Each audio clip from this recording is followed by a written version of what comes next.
ఉల్లికాడలా నాన్న అవి? ఇవి ఉల్లికాడలు. ఓకే. అంటే ఫ్రెష్ ఉల్లికాడలు మన ల్యాండ్ లో పడలేదు. ఎస్, ఆ కత్తి కొంచెం దూరంగా పెట్టింది. వీటిని గిన్నెలో వేసి కడగాలి. ఫస్ట్ ఉల్లిపాయలు వేసుకోవాలి, తర్వాత ఉల్లికాడలు. అదేంటమ్మా పువ్వు? ఉల్లి పువ్వు వేయచ్చా అది? పక్క దొరకాలి కాదు, అది వజ్రమైన సూర్య పుష్య గోమేదిగా మనకంత మాణిక్యములాగా ఉంటాయి అవి.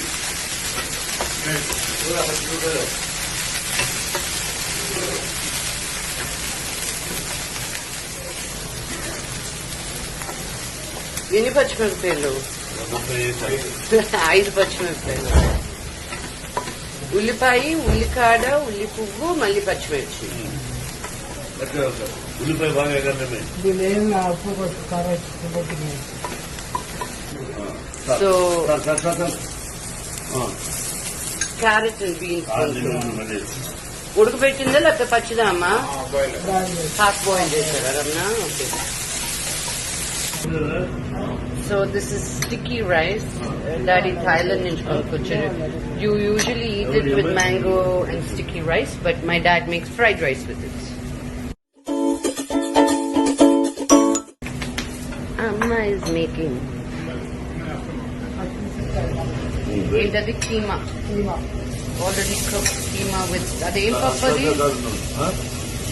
పచ్చి జీడిపప్పు, పచ్చి జీడిపప్పు, పితుకు పప్పు. అవునము అనపగింజలు రాయలసీమ సైడు పితుకు పప్పు అంటారు. ఈ కర్ణాటకలో కూడా ఫేమస్ బ్రేక్ఫాస్ట్. అంటే ఆ పప్పును అనపగింజలు ఇలా తిడతారు, అప్పుడు తప్పు చర్మం వస్తుంది, అప్పుడు చేయాలి. ఓకే. ఇప్పుడే స్టిక్కీ రైస్ చేస్తాము దానిలో.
Here's the amazing sticky rice with keema.